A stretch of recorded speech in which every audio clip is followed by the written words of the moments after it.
ಅಕ್ಷಯ ತೃತೀಯವಾಗಿರ್ತಕ್ಕಂತಹ ಬಸವ ಜಯಂತಿಯ ಈ ಒಂದು ಮಹಾ ಸುದಿನದಂದು ಕ್ಷೇತ್ರಪಾಲಕನಾಗಿರ್ತಕ್ಕಂತಹ ಶ್ರೀ ಶನಿಶ್ಚರ ಸ್ವಾಮಿ ಕ್ಷೇತ್ರ ಪಾಲನ ಮಠದಲ್ಲಿ ಪರಮಾತ್ಮನಾಗಿರುವಂತಹ ಶನಿಶ್ಚರನನ್ನ, ಕ್ಷೇತ್ರಾದಿ ದೇವತೆಗಳನ್ನ, ಪ್ರಕೃತಿಯನ್ನ, ಅಂತರಾಳದ ಶಕ್ತಿಯ ಒಂದು ಕೂಟದಲ್ಲಿ ಪ್ರಾರ್ಥನೆಯನ್ನು ಸಲ್ಲಿಸಿ ಈ ಒಂದು ವಿಶೇಷ ಕಾರ್ಯಕ್ರಮಕ್ಕೆ ಆಗಮಿಸಿರ್ತಕ್ಕಂತಹ ಪರಮ ಪೂಜ್ಯರಾಗಿರ್ತಕ್ಕಂತಹ ಲಕ್ಷ್ಮೀ ಮಹಾಲಕ್ಷ್ಮಿ ಪೀಠದ ಗುರುಗಳಲ್ಲಿ ನನ್ನ ಪ್ರಣಾಮಗಳನ್ನು ಸಲ್ಲಿಸಿ ಈ ಒಂದು ಕಾರ್ಯಕ್ರಮಕ್ಕೆ ಆಗಮಿಸಿರ್ತಕ್ಕಂತಹ ಕಂಪನಿಯ ನಮ್ಮ ಎಲ್ಲ ನಾಯಕರನ್ನು ಕೂಡ ಮನದಾಳದಲ್ಲಿ ಸ್ಮರಿಸುತ್ತಾ ಅದೇ ರೀತಿ ವೇದಿಕೆ ಇರ್ತಕ್ಕಂತಹ ಎಲ್ಲ ಗಣ್ಯಾತೀತರನ್ನ ಸ್ಮರಿಸಿ ಮಾಧ್ಯಮ ಬಂಧುಗಳಲ್ಲಿ ಆತ್ಮಾವಲೋಕನದ ಚಿಂತೆಯನ್ನು ಮಾಡುತ್ತಾ ಅವರಿಗೂ ಕೂಡ ಶರಣಾರ್ಥಿಗಳನ್ನು ಸಲ್ಲಿಸಿ ಈ ಒಂದು ಕಾರ್ಯಕ್ರಮಕ್ಕೆ ಆಗಮಿಸಿರ್ತಕ್ಕಂಥ ಮುಂಬದಿಯಲ್ಲಿ ಇರ್ತಕ್ಕಂಥ ಎಲ್ಲ ತಾತ ಮಾತೆಯವರೇ, ಗುರು ಹಿರಿಯರೇ, ಸದ್ಭಕ್ತರೇ, ಎಲ್ಲ ಅಧಿಕಾರಿ ವರ್ಗದವರೇ, ಎಲ್ಲ ಸಹೃದಯ ಪಾಲನೆ ಮಠದ ಭಕ್ತ ವೃಂದದವರೇ, ಈ ಒಂದು ವಿಶೇಷ ಕಾರ್ಯಕ್ರಮ ಇವತ್ತು ನಾವು ಹಮ್ಮಿಕೊಂಡಿರ್ತಕ್ಕಂಥದ್ದು ಮುಖ್ಯವಾಗಿ ಈ ಜಾಗವು ನಡೆದು ಬಂದ ದಾರಿ, ಇಲ್ಲಿನವರೆಗೂ ಏನಾಗಿದೆ, ಮುಂದೆ ಏನಾಗಬೇಕಾಗಿದೆ ಎನ್ನುವಂತಹದನ್ನ ಸಂಕಲ್ಪದ ಸ್ಥಿತಿಯ ಭಾವಕ್ಯದ ಪರಿಪೂರ್ಣದ ಅರ್ಥಪೂರ್ಣವಾಗಿರ್ತಕ್ಕಂತಹ ಸುದಿನವಾಗಿರ್ತಕ್ಕಂತಹ ಈ ಸುಸಂದರ್ಭದಲ್ಲಿ 1995ರಿಂದ ಒಂದು ಗುಡಿಸಲನ್ನು ಕೂಡ ಹಾಕುವುದಕ್ಕೆ ನಮಗೆ ಚೈತನ್ಯ ಇಲ್ಲದಿರುವಂತಹ ಸಂದರ್ಭ. ನಮ್ಮ ಮನೆಯಲ್ಲಿರ್ತಕ್ಕಂಥ ಒಂದು ಕರಿಯ ಹೋರಿಯನ್ನ ಮಾರಿ 740 ರೂಪಾಯಿಗೆ, ಇದೇ ನಮ್ಮ ಪಕ್ಕದಲ್ಲಿರ್ತಕ್ಕಂಥ ಕಲ್ಪಳ್ಳಿಗ ಶಂಕರಪ್ಪನವರಿಗೆ ಮಾರಿ ಅದರಿಂದ ಒಂದು ಕಲ್ಲು ಕಾವಿನ 4 ಕಲ್ಲು ಕಾವೆಯನ್ನು ತಂದು ಗುಡಿಸಲನ್ನು ಹಾಕಿ ಆ ಗುಡಿಸಲಿನಿಂದ ಒಂದು ವಿಗ್ರಹವನ್ನ ಫೋಟೋವನ್ನು ಇಟ್ಟು ಪ್ರಾರ್ಥನೆ ಮಾಡ್ಕೊಂಡು ಬಂದಿರತಕ್ಕಂತಹ ಈ ಒಂದು ಸ್ಥಳ ಭಕ್ತರ ಆರಾಧ್ಯದ ಮೇರೆಗೆ, ಭಕ್ತರ ಒಂದು ನಿಷ್ಠೆಯ ಪರಾಕಷ್ಠೆಯ ಮೇರೆಗೆ ಅವಿಚ್ಛಿನ್ನವಾಗಿ ನಡೆದುಕೊಂಡು ಬಂದಿದೆ. ಇಲ್ಲಿನವರೆಗೂ ಕೂಡ ಅನೇಕ ಕೈಂಕರ್ಯಗಳು ಕೂಡ ಈ ಮಠದ ವತಿಯಿಂದ ನಡೆದಿದೆ. ಎಲ್ಲವೂ ಕೂಡ ಭಗವಂತನ ಸಾಕ್ಷಾತ್ಕಾರ ದ್ವೀಪಮಯದಿಂದ. ಈಗ ಪ್ರಥಮದಲ್ಲಿ ಈಗ ಮುಂದೆ ಇರ್ತಕ್ಕಂಥದ್ದು ಏನಂದ್ರೆ ಶಿಕ್ಷಣದ ಬಗ್ಗೆ. ಈಗಾಗಲೇ ಮಠದ ವತಿಯಿಂದ 2011ನೇ ಇಸ್ವಿಯಿಂದಲೂ ಕೂಡ ಶಿಕ್ಷಣವನ್ನು ಕೂಡ ಕೊಟ್ಟುಕೊಂಡು ಬಂದಿದೆ. ಅದೇ ರೀತಿ ಕಲೆಗೆ ಪ್ರೋತ್ಸಾಹವನ್ನು ಕೊಟ್ಟಿದೆ. ಆಯುರ್ವೇದಕ್ಕೆ ಪರಿಪೂರ್ಣವಾಗಿರತಕ್ಕಂತಹ ಶಕ್ತಿಯನ್ನ ಕೊಟ್ಟಿದೆ. ಆಯುರ್ವೇದದಲ್ಲಿ ಅನೇಕ ರೋಗ ರುಜಿನಗಳನ್ನು ಪಾರಂಪರಿಕ ವೈದ್ಯ ಪರಿಷತ್ತಿನಿಂದ ಮತ್ತು ಸಿದ್ಧ ಆಯುರ್ವೇದಗಳಿಂದ ಅನೇಕ ಗುರು ಹಿರಿಯರು ಹಾಕಿಕೊಟ್ಟಂತಹ ಚೌಕಟ್ಟಿನಿಂದ ನಾವೆಲ್ಲರೂ ಕೂಡ ನಡೆದುಕೊಂಡು ಬಂದಿದೆ. ನಡೆದಾಡುವ ದೇವರು ಡಾಕ್ಟರ್ ಶ್ರೀ ಶಿವಕುಮಾರ ಸ್ವಾಮೀಜಿಯವರ ಕೃಪಾ ಆಶೀರ್ವಾದದ ಮೇರೆಗೆ ಅನೇಕ ಚಿಂತನೆಗಳನ್ನ ಮಂಥನಗಳನ್ನು ಇಟ್ಟುಕೊಂಡು ಅನೇಕ ಅವಧೂತ ಗುರುಗಳಿದ್ದಾರೆ, ಅಘೋರಿ ಗುರುಗಳಿದ್ದಾರೆ. ಅಘೋರಿ ಗುರುಗಳಿಂದ ನನಗೆ 11 ಅಘೋರಿಗಳಿಂದ, 4 ಜನ ಅವಧೂತರಿಂದ ಮತ್ತು ಈ ಸಮಾಜದ ಜಾಂಬವ ಗುರುಗಳಾಗಿರ್ತಕ್ಕಂತಹ ರುದ್ರಾಕ್ಷ ದೇಶಿ ಕೇಂದ್ರ ಸ್ವಾಮೀಜಿಯವರಿಂದ ಕೂಡ 2001ರಲ್ಲಿ ದೀಕ್ಷೆಯಾಗಿತ್ತು. ಅನೇಕ ಗುರು ಹಿರಿಯರ ಆಶೀರ್ವಾದದ ಮೇರೆಗೆ ಕೈಂಕರ್ಯಗಳನ್ನ ಅತ್ಯಧಿಕವಾಗಿರ್ತಕ್ಕಂತಹ ಆಧ್ಯಾತ್ಮ ಚಿಂತನೆ, ಸಾಂಸ್ಕೃತಿಕ ಕಾರ್ಯಕ್ರಮಗಳು, ಮುಖ್ಯವಾಗಿರ್ತಕ್ಕಂಥದ್ದು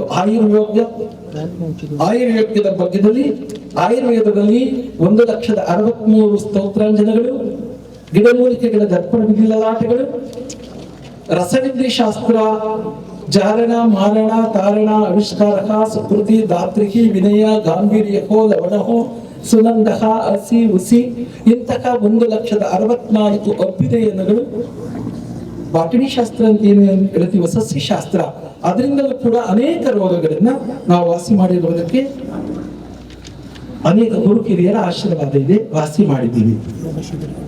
ಯೋಗ ಶಿಬಿರಗಳು, ಧ್ಯಾನ, ಕುಂಡಲಿನಿ ಶಾಸ್ತ್ರ, ಹಠಯೋಗ, ಇಂದ್ರಜಾಲ, ಮಹೇಂದ್ರಜಾಲ, ಇಂದ್ರಜಾಲ, ಸುಪ್ರಜಾಲ, ತಾಂತ್ರಿಕ ಜಾಲ, ವಿದ್ವೇಷಣ, ಶಾಂತಿಕರ್ಮ, ಉಚ್ಚಾಟನ, ಮಾರಣ, ಅನೇಕ ಕರ್ಮಗಳು, ಷಟ್ಕರ್ಮಾಚರಣೆಗಳು ಕೂಡ ಮಾಡಿಕೊಂಡು ಬಂದಿರುತ್ತೀವಿ. ವೇದಗಳಲ್ಲಿ ಋಗ್ವೇದ, ಯಾಜುರ್ವೇದ, ಸಾಮವೇದ, ಅಥರ್ವಣದ ವೇದಗಳ ಪದ್ಧತಿಗಳ ತಳಪಾಯವನ್ನು ಕೂಡ ನಮ್ಮ ಭಾರತೀಯ ಸನಾತನ ಪರಂಪರೆಯ ಅಚ್ಚುಕಟ್ಟಿನ ವ್ಯಾಖ್ಯಾನದ ಮಂದಿರದಲ್ಲಿ ಹಾಕಿಕೊಟ್ಟಂತಹ ಅಭ್ಯುದಯ ಸನಾತನ ಶಾಸ್ತ್ರ ವಿಚಾರದ ತತ್ವ ಸಿಂಧೂರಗಳ ತತ್ವ ಮಹಿಮೆಗಳಲ್ಲಿ ಸಾರಿದ್ದೀವಿ. ಈಗ ಬಹಳ ಮುಖ್ಯವಾಗಿರ್ತಕ್ಕಂಥದ್ದು ಅಮೃತ ಸಿಂಚನ ಎಂಬತಕ್ಕಂತಹ ಆಧ್ಯಾತ್ಮದ ವಿಶ್ವವಿದ್ಯಾಲಯವು 2012ನೇ ಸಾಲಿನಲ್ಲಿ ಅಧಿಕೃತವಾಗಿ ಸರ್ಕಾರದಿಂದ ಘೋಷಣೆಯಾಗಿತ್ತು. ಅಧಿಕೃತವಾಗಿ ಘೋಷಣೆಯಾಗಿರ್ತಕ್ಕಂತಹ ಈ ಸಂದರ್ಭದಲ್ಲಿ ನಮ್ಮ ಡಾಕ್ಟರ್ ಹರೀಶ್ ಅವರು ಕೂಡ ಪದಾಧಿಪತಿಗಳು ಕುಳಿತಿದ್ದಾರೆ, ಎಲ್ಲ ಸಹೃದಯ ಬಂಧುಗಳು ಕೂಡ ಇದ್ದಾರೆ. ಆಧ್ಯಾತ್ಮಿಕದ ಈ ಅಮೃತ ಸಿಂಚನವನ್ನ ಏನಕ್ಕೆ ಮಾಡಬೇಕು? ಮಾನವನಿಗೆ ಬೇಕಾಗಿರ್ತಕ್ಕಂಥದ್ದು ಬಹುಮುಖ್ಯವಾಗಿರ್ತಕ್ಕಂಥ ಜ್ಞಾನ, ಮಾನವ ಮೌಲ್ಯಗಳ ಗುಣತತ್ವಗಳು. ಚೌಷಷ್ಠಿ 64 ವಿದ್ಯೆಗಳು, ಅಣಿಮ ಮಹಿಮ ಗರಿಮ ಲಗಿಮ ಈಶತ್ವ ವಶತ್ವ ಸುಕೃತ ಆನಂದಕ ಸ್ವಾದಿಷ್ಟಾನಭೋ, ಅನೇಕ ಕೈಂಕರ್ಯಗಳನ್ನು ಮಾಡತಕ್ಕಂತಹ ಇಂದ್ರಜಾಲ ಇರ್ಬೋದು, ಮಹೇಂದ್ರಜಾಲ ಇರ್ಬೋದು, ವ್ಯವಸಾಯೀಕರಣ ಇರ್ಬೋದು, ವಿದ್ಯಾಶಾಸ್ತ್ರಗಳಿರ್ಬೋದು, ಆರೋಗ್ಯ ವ್ಯವಸ್ಥೆಗಳಿರ್ಬೋದು, ದಾತ್ರ ವಿನಯ ಗಾಂಭೀರ್ಯಗಳ ಗುಣಲಕ್ಷಣಗಳ ಪ್ರಬುದ್ಧ ಚಿಹ್ನೆಗಳಿರ್ಬೋದು. ಇದು ಬೇಕಾಗುತ್ತೆ.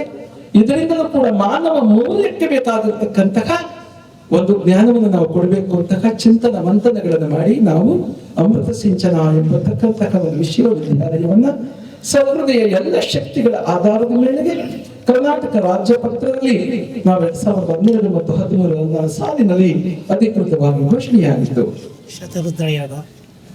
ಈಗ ಅಂತಹ ಸಂದರ್ಭದಲ್ಲಿ ಅವತ್ತಿನಿಂದಲೂ ಕೂಡ ಈ ಭಗವಂತನ ಸಾರಥ್ಯದಲ್ಲಿ ಆಧ್ಯಾತ್ಮಿಕವಾಗಿ ಯೋಚನೆ ಮಾಡಿದಾಗ 3048 ಜನ ಪುರೋಹಿತರಿಂದ ಮಹಾರುದ್ರಯಾಗವನ್ನು ಮಾಡಿಸಿದ್ದೀವಿ. ಸ್ಥಳದಲ್ಲಿ 3048 ಜನ ಮಹಾರುದ್ರಯಾಗ, ಮಹಾಚಂಡಿಕ ಯಾಗಗಳು ಕೂಡ ನಡೆದಿದೆ. ಅಗೌರಿಗಳು, ಸಂತರುಗಳು, ಅನೇಕ ಮಹಾನ್ ಆಧ್ಯಾತ್ಮಿಕ ಚಿಂತಕರು ಕೂಡ ಬಂದು ಹೋಗಿದ್ದಾರೆ. ಇಲ್ಲಿನವರೆಗೂ ಈ ಮಠದ ವತಿಯಿಂದ 12,463 ಸಾಮೂಹಿಕ ವಿವಾಹಗಳು ಕೂಡ ಜರುಗಿದೆ. ಇದರ ಜೊತೆಯಲ್ಲಿ ಸಾಂಸ್ಕೃತಿಕ ವೇದಿಕೆಯ ಒಂದು ಜೊತೆಯಲ್ಲಿ ಶಿಕ್ಷಣ ಅನ್ನುವಂಥದ್ದನ್ನ ನಾವು ಪ್ರಾರಂಭಿಸುವುದಕ್ಕೆ ಈಗ ಬಹಳ ಮುಖ್ಯವಾಗಿದ್ದೀವಿ. ಶಿಕ್ಷಣದಲ್ಲಿ ಈಗಾಗಲೇ 6-7 ಜಾಗಗಳಲ್ಲಿ ಶಿಕ್ಷಣಗಳು ಕೂಡ ನಡೀತಾ ಇದೆ. ಮಲೆನಾಡು ವಿದ್ಯಾಸಂಸ್ಥೆಗಳು, ಗೋಕುಲ ವಿದ್ಯಾಸಂಸ್ಥೆ ಇಂಥದ್ದೆಲ್ಲವೂ ಕೂಡ ನಡೀತಾ ಇದೆ. ಆದರೆ ಈಗ ಮುಂದೆ ಬಹಳ ಪ್ರಮುಖವಾಗಿರ್ತಕ್ಕಂಥದ್ದು ನಮಗೆ ಆರೋಗ್ಯವೇ ಭಾಗ್ಯ, ಅನಾರೋಗ್ಯವೇ ನರಕ ಎಂಬತಕ್ಕಂತಹ ಕಾಲಘಟ್ಟವನ್ನು ನಾವು ಈಗಿನ ಸ್ಥಿತಿಯಲ್ಲಿ ನೋಡಿದ್ದೀವಿ. 100 ವರ್ಷಗಳ ಹಿಂದೆ ಹೋದಾಗ 1000 ವರ್ಷಗಳ ಕಾಲ ಅವಿಚ್ಛಿನ್ನವಾಗಿ ವಾತ ಜಪಿತ್ತ ಜಗಪಜ ಎಲ್ಲಾ ರೋಗಗಳನ್ನು ಮಾಯ ಮಾಡಿಸಿ 100 ವರ್ಷಗಳ ಕಾಲ ವಜ್ರ ಶರೀರವಾಗಿ ಬದುಕಿರುವುದನ್ನ ನಾವು ನೀವೆಲ್ಲರೂ ಕೂಡ ಕಂಡಿದ್ದೀವಿ ಮತ್ತು ಕೇಳಿದ್ದೀವಿ.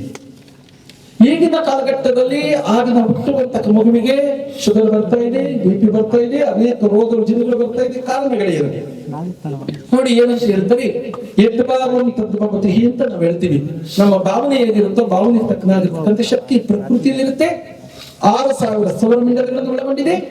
ಈ ಶಕ್ತಿಯ ಅಂತರಾಳದಲ್ಲಿ ನಮ್ಮ ಭವಿಷ್ಯೋತ್ತರಗಳನ್ನು ನಮ್ಮ ಭಾವನೆ ಬಹಳ ಮುಖ್ಯ. ಭಾವನೆಯಿಂದ ಅನೇಕ ರೋಗಗಳು ಹುಟ್ಟುತ್ತೆ. ನಮ್ಮ ಭಾವನೆಯಿಂದಲೇ ಅನೇಕ ಪ್ರಕೃತಿಯನ್ನು ನಾವು ನಾಶಗೊಳಿಸಿ ಪ್ರಕೃತಿಯನ್ನು ವ್ಯತ್ಯಾಸೀಕರಣ ಮಾಡಿ ನಮ್ಮದೇ ಆದಂತ ಒಂದು ಲೋಕದಲ್ಲಿ ಯಾವಾಗ ನಾವು ಸೃಷ್ಟಿಯಾಗುತ್ತೀವೋ ಪ್ರಕೃತಿ ನಾಶವಾಗುತ್ತೋ, ಪ್ರಕೃತಿಯಿಂದ ಹುಟ್ಟಿರ್ತಕ್ಕಂತಹ ದೇಹದ ಶರೀರಗಳು, ಜೀವಕೋಶಗಳ ಪ್ರತಿಮೆಗಳು ಕೂಡ ನಾಶವಾಗುತ್ತೆ. ಅಂತಹ ಸ್ಥಿತಿಯಲ್ಲಿ ನಾವು ಹೋದಂತಹ ಸಂದರ್ಭದಲ್ಲಿ ಈಗ ನಾವು ಆಯುರ್ವೇದ ಆಸ್ಪತ್ರೆಗಳನ್ನು ಮಾಡುವುದಕ್ಕೋಸ್ಕರವಾಗಿ ಪ್ರಾರಂಭಿಸಬೇಕು ಅಂತ ಹೋದಾಗ ಅನೇಕ ಮಹಾನುಭಾವರ ಶಕ್ತಿಯಿಂದ 1999 ಇಸ್ವಿ ಅಕ್ಟೋಬರ್ 14ನೇ ತಾರೀಕು ಪಂಚಭೂತಗಳಲ್ಲಿ ಲೀನವಾಗಿರ್ತಕ್ಕಂಥ ಡಾಕ್ಟರ್ ಅಬ್ದುಲ್ ಕಲಾಂ ಜಿಯವರು ಮತ್ತು ಶ್ರೀನಿವಾಸನ್ ಅಂತ ಆಂಧ್ರ ಪ್ರದೇಶದ ಒಬ್ಬ ಉದ್ಯಮಿಯವರು ನಾನು ಚರ್ಚೆ ಮಾಡಿದಂತಹ ಸಂದರ್ಭದಲ್ಲಿ ನಮ್ಮ ಕ್ರಿಕೆಟ್ ದ್ರಾವಿಡ ತಂದೆ ಆಗಿರ್ತಕ್ಕಂತಹ ಕೇಶವಂತರವರು ಕೂಡ 4 ಬಾರಿ ಈ ನಮ್ಮ ಮಠಕ್ಕೆ ಬಂದಿದ್ದಾರೆ. ಅವರು ನಾವು ಚರ್ಚಿಸತಕ್ಕಂತಹ ಸಂದರ್ಭದಲ್ಲಿ ಅವಧೂತರಾಗಿರ್ತಕ್ಕಂತಹ ಶಿವಲಿಂಗ ಅವಧೂತರು ಕೂಡ ನಾವು ಕೂಡ ಚರ್ಚಿಸಿ ಮಾಡತಕ್ಕಂಥದ್ದು ಒಂದು ವಿಪರ್ಯಾಸದ ಸಂಗತಿ. ಅಂತಹ ಸಂದರ್ಭದಲ್ಲಿ ಇಡೀ ದೇಶಾದ್ಯಂತ ರಾಜ್ಯಾದ್ಯಂತ ನಾವು ಆಯುರ್ವೇದವನ್ನ ಉತ್ಕೃಷ್ಟ ಸ್ಥಿತಿಯಲ್ಲಿ ಆಯುರ್ವೇದದ ಶಿಕ್ಷಣವನ್ನ, ಆಯುರ್ವೇದದ ಪದ್ಧತಿಯನ್ನ ಗಿಡಮೂಲಿಕೆಗಳನ್ನ ಬೆಳೆಯುವಂಥದ್ದನ್ನ, ಔಷಧಿಗಳನ್ನ ಗುಣಪಡಿಸುವಂಥದ್ದು, ಔಷಧಿಗಳನ್ನ ತಯಾರಿಕೆ ಮಾಡುವಂಥದ್ದನ್ನೆಲ್ಲ ನಾವು ಕಂಡುಹಿಡಿಯಬೇಕು ಅಂತ ಅವತ್ತು ಮಾಡಿರ್ತಕ್ಕಂಥ 99ನೇ ಇಸ್ವಿಯಲ್ಲಿ ಮಾಡಿರ್ತಕ್ಕಂಥ ಒಂದು ಸಂಕಲ್ಪ ಇವತ್ತು 16/4/2026 ಡಾಕ್ಟರ್ ಶ್ರೀ ನನ್ನ ಹೆಸರಿನ ಮೇಲೆ ಏನು ಬೇಡ ಅಂತ ಹೇಳಿದ್ರೆ, ಆದ್ರೂ ಕೂಡ ನಮ್ಮ ಲಂಡನ್ನವರು, ಆಸ್ಟ್ರೇಲಿಯಾದವರು ಡಾಕ್ಟರ್ ಶ್ರೀ ಸಿದ್ದರಾಜ ಸ್ವಾಮೀಜಿಯವರ ಆಯುರ್ವೇದ ಸೆಂಟರ್ ಅಂತ ಈಗಾಗಲೇ ಅಧಿಕೃತವಾಗಿ ಪ್ರಾರಂಭ ಆಗಿದೆ.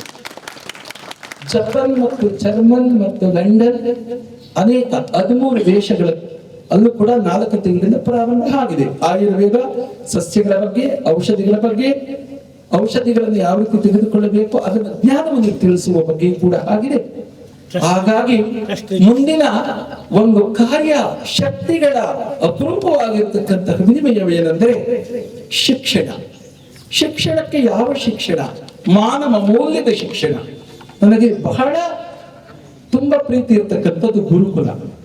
ಗುರುಕುಲಗಳ ಬಗ್ಗೆ ಕಾಳಜಿ. ಯಾಕೆಂದ್ರೆ ಬಡತನದಿಂದ ಬಂದಿರತಕ್ಕಂತಹ ಕುಟುಂಬ ಗುರುಕುಲದಲ್ಲಿರ್ತಕ್ಕಂತಹ ಜ್ಞಾನ ರಚನೆಗಳನ್ನ ತಿಳಿದುಕೊಂಡಿದ್ದೆ ಆದ್ರೆ ಮಾನವನಾಗಿ ಬದುಕುವಂತಹ ಎಲ್ಲಾ ಪ್ರಕೃತಿಯಲ್ಲಿರುವ ಶಕ್ತಿಯನ್ನು ಪಡೆದುಕೊಂಡು ನಮ್ಮ ಜೀವವನ್ನ, ಈ ಜೀವತೆಯನ್ನ ಪ್ರತಿ ಸ್ವರ್ಗದಂತೆ ಕಂಡುಕೊಂಡು ಹೋಗುವುದಕ್ಕೆ ಗುರುಕುಲ ಬೇಕಾಗುತ್ತದೆ.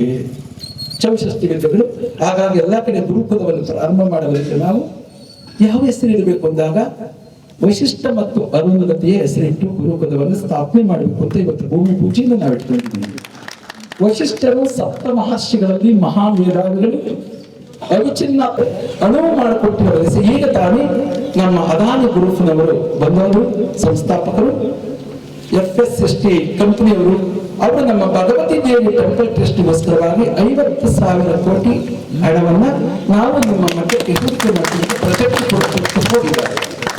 ಅವರ ಮುಖೇನವಾಗಿ 50,000 ಕೋಟಿ ಹೂಡಿಕೆಯನ್ನು ನಾವು ಮಾಡ್ತೀವಿ. ನೀವು ಅವಿಚ್ಛಿನ್ನವಾಗಿ ನಮ್ಮ ಭಾರತೀಯ ಸಂಪ್ರದಾಯದ ಶಿಕ್ಷಣವನ್ನ, ಆರೋಗ್ಯವನ್ನ ಮತ್ತು ಆರ್ಥಿಕದ ಉದ್ಯೋಗಗಳನ್ನು ಕಲ್ಪಿಸಿ ಎಂಬುದಾಗಿ ಹೇಳಿದ್ದಾರೆ. ಹಾಗಾಗಿ ಇದೆಲ್ಲವೂ ಕೂಡ ಭಗವಂತನ ಕೈಂಕರ್ಯಗಳಿಂದ ನಡೀತಾ ಇದೆ ಎನ್ನುವುದಾದದ್ದು ನಾವು ಅನುವು ಮಾಡಿ ಇಂತಹ ಕೈಂಕರ್ಯಗಳು ಅವಿಚ್ಛಿನ್ನವಾಗಿ ಬೆಳಗಲಿ. ಅದರ ಜೊತೆ ನಾವು ಪ್ರವಚನಗಳನ್ನ, ಹರಿಕತೆಯನ್ನ 100 ರಾತ್ರಿಗಳು, 1 ವರ್ಷಕ್ಕೆ ನಾನು ಮಾಡುತ್ತಿದ್ದೆ, 1 ತಿಂಗಳು ಮಲಗಿರಬಹುದು, ಹರಿಕತೆಗಳನ್ನ, ಪ್ರವಚನಗಳನ್ನು ಕೂಡ ಮಾಡ್ಕೊಂಡು ಬಂದಿದ್ದೀವಿ. ಇದೆಲ್ಲವೂ ಕೂಡ ಪರೋಪಕಾರಂ ಇದನ್ನು ಶರೀರಂ, ಮಾನವನ ಶರೀರ ನಶ್ವರ. ನಮ್ಮ ಭಾರತೀಯ ಸಂಪ್ರದಾಯ ಉಳಿಯಬೇಕು, ಭಾರತೀಯ ಮೌಲ್ಯಗಳು ಉಳಿಯಬೇಕು, ಭಾರತೀಯ ಜ್ಞಾನ ಉಳಿಯಬೇಕು, ಭಾರತೀಯ ಭೂಮಿಯ ಮಣ್ಣಿನಲ್ಲಿರ್ತಕ್ಕಂಥ ಜೀವ ಕಣಗಳು ಉಳಿಯಬೇಕು, ಸಾವಯವ ಕೃಷಿ ಪದ್ಧತಿ ಆಗಬೇಕು ಎಂಬತಕ್ಕಂಥ ಪರಾಕಾಷ್ಠೆಯನ್ನು ಇಟ್ಟುಕೊಂಡು ಓಡಾಡಿದ್ದೀವಿ. ಈಗ 18 ಕಂಪನಿಗಳು ರಚನೆಯಾಗಿದೆ. ಕಂಪನಿಗಳ ಬಗ್ಗೆ ನಮ್ಮ ಶಿವಶಂಕರ್ ಮಾತನಾಡ್ತಾರೆ. ಇಲ್ಲಿನವರೆಗೂ ನಡೆದಿರ್ತಕ್ಕಂತಹ ಕಾಯಕಲ್ಪದಲ್ಲಿ ನಾವು ಜೊತೆಗೂಡಿ ಬೇರೆ ಮಠಗಳನ್ನು ಕೂಡ ಬೆಳೆಸಬೇಕು ಅಂತ ಸುಮಾರು ಮಠಗಳನ್ನು ನಾವು ಅವರಿಗೂ ಸಹಾಯ ಆಗ್ತದೆ, ನಮ್ಮಲ್ಲಿರುವಂತಹ ಸಹಾಯತೆಯನ್ನ ಮಠಗಳಿಗೂ ಕೂಡ ಕೊಟ್ಟು ಬೆಳೆಸಬೇಕು ಅಂತ ಸುಮಾರು ಪ್ರಾಜೆಕ್ಟ್ಗಳನ್ನ 18 ಮಟ್ಟದವರು ಕೊಟ್ಟಿದ್ದಾರೆ. ಅವರಿಗೂ ಕೂಡ ನಾವು ಕರ್ತವ್ಯವನ್ನ, ಕಾರ್ಯವನ್ನ ನೆರವೇರಿಸಿಕೊಳ್ಳುವುದಕ್ಕೆ ಭಗವಂತನ ಆಶೀರ್ವಾದ ಇರುತ್ತೆ. ಹಾಗಾಗಿ ಇಲ್ಲಿ ಬಂದಿರತಕ್ಕಂತಹ ಎಲ್ಲ ಸಹೃದಯ ಭಕ್ತಾದಿಗಳು ಮತ್ತು ನಮ್ಮ ಪದ್ಮಾವತಿ ನಾಗರಾಜರನ್ನು ಕೇಳಿಕೊಂಡಾಗ ಪಾತ್ರಿಕಾ ನಮ್ಮ ಹಿಂದೂ ಸಂಜೀವನ ಮತ್ತು ಎಲ್ಲ ಹಿರಿಯವರು, ನಮ್ಮ ದೇಶಮಾನಿಯವರು, ನಮ್ಮ ಲಕ್ಷ್ಮೀನಾರಾಯಣರವರು ಕೂಡ ಬಂದಿದ್ದಾರೆ. ಎಲ್ಲ ನಮ್ಮ ಗೋನಲ್ ಭೀಮಪ್ಪನವರು, ಬಾಬುರಾಮ್ ಮುರುಗಿಯವರು, ಬಾಲಕೃಷ್ಣರವರು, ಅವರೆಲ್ಲರೂ ಕೂಡ ನಮಗೆ ಎಲ್ಲ ಕರ್ತವ್ಯಗಳಿಗೆ ನಮ್ಮ ಹಿಂದೆ ಇದ್ದಾರೆ. ಎಲ್ಲ ಹೋರಾಟಗಾರರು ಕೂಡ ಪಿ ಮೂರ್ತಣ್ಣವರು, ನಮ್ಮ ಕನಕರಾಜರವರು, ಅನೇಕ ಎಲ್ಲ ನಮ್ಮ ಬೆಳಗುಂಡಿ ವೆಂಕಟೇಶ್ವರು, ಅನೇಕ ನಮ್ಮ ಪರಮೇಶ್ವರವರು ಎಲ್ಲರೂ ಕೂಡ ಬಂದಿದ್ದಾರೆ. ಮುಖ್ಯವಾಗಿ ನಮ್ಮ ಚಿರಂಜೀವಿಯವರು ಕೂಡ ಬಂದಿದ್ದಾರೆ, ದರ್ಶಿಯಾಗಿರ್ತಕ್ಕಂಥವರು, ಅವರು ಕೂಡ ವೇದಿಕೆಯಲ್ಲಿ ಬರಬೇಕು. ಹಾಗಾಗಿ ತಮ್ಮೆಲ್ಲರಿಗೂ ಕೂಡ ಭಗವಂತ ನಾನು ಕೇಳಿಕೊಳ್ಳುವುದೇನೆಂದ್ರೆ, ನಮ್ಮ ಪರಾಕಷ್ಟಗಳನ್ನು ಬಹಳ ನೊಂದು ಮಾಡಿದೀವಿ, ಅದನ್ನ ನಮ್ಮ ವಿಚಾರ ಹೇಳ್ಬೇಕಾಗಿದ್ರೆ 4 ಗಂಟೆ ಬೇಕಾಗುತ್ತೆ. ಇದೆಲ್ಲದಕ್ಕೂ ಕೂಡ ಆಶೀರ್ವಾದ ಸಿಕ್ಕಿದೆ. ನಾವೀಗ 10ನೇ ತಾರೀಕಿನಿಂದ ಎಲ್ಲ ಕಡೆ ಪ್ರಾರಂಭ ಮಾಡಿದ್ದೀವಿ. ಅನೇಕ ವಿದ್ಯಾಸಂಸ್ಥೆಯವರು ಕೂಡ ಇಲ್ಲಿ ಬಂದಿದ್ದಾರೆ. ಪ್ರಾಜೆಕ್ಟ್ ಅನ್ನ ನಾವು ಸ್ಥಾಪನೆ ಮಾಡೋದಕ್ಕೋಸ್ಕರವಾಗಿ ಜಮೀನನ್ನು ಕೊಟ್ಟಿರ್ತಕ್ಕಂಥ ಅನೇಕ ಮಹನೀಯರು ಕೂಡ 8 ಜನ ಬಂದಿದ್ದಾರೆ. ಎಲ್ಲವೂ ಕೂಡ ಪ್ರಕೃತಿಯ ಶಕ್ತಿ ಜೊತೆಗೆ ತಮ್ಮೆಲ್ಲರ ಆಶೀರ್ವಾದ ಸದಾಕಾಲ ಇರಲಿ. ಮಾನವ ಯಾರಿಗೂ ಶಾಶ್ವತ ಇಲ್ಲ. ಆತ್ಮಾವಲೋಕನದ ಪ್ರೀತಿ ಮತ್ತು ವಿಶ್ವಾಸಗಳೇ ಬಹುಮುಖ್ಯವಾಗಿರ್ತಕ್ಕಂಥದ್ದು.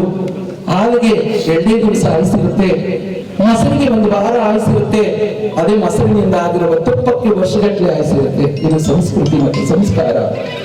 ಹಾಲಿನಿಂದ ಆಗಿರುವ ತುಪ್ಪ ವರ್ಷಗಟ್ಟಲೆ ಚೈತನ್ಯ ಪಡೆದುಕೊಳ್ಳುತ್ತೆ ಅಂದ್ರೆ ಅದೇ ನಮ್ಮ ಸಂಕಲ್ಪ ವಿಧಿ ಮತ್ತು ಭಾವನೆಗಳು ಮತ್ತು ಸನಾತನ ಪರಂಪರೆ ಕೊಟ್ಟಿರ್ತಕ್ಕಂಥ ಆತ್ಮಾವಲೋಕದ ನಿಘಂಟು ಒಳ್ಳೆ ಕೆಲಸ ಮಾಡುತ್ತೆ. ಎಲ್ಲರಿಗೂ ಕೂಡ ಪ್ರೀತಿ ಮತ್ತು ಸಕಲೆಗಳ ಮತ್ತು ಆತ್ಮಾವಲೋಕನ ಮತ್ತು ಧರ್ಮ ನಿಷ್ಠ ಪರಾಕಾಷ್ಠಗಳ ಕೆಲಸ ಮಾಡುತ್ತೆ ಅಂತ ಹೇಳ್ತಾ ನನ್ನ ಮಾತಿಗೆ ವಿರಾಮವನ್ನು ಕೊಡ್ತೀನಿ. ಜೈ ಹಿಂದ್, ಜೈ ಕರ್ನಾಟಕ ಮಾತು.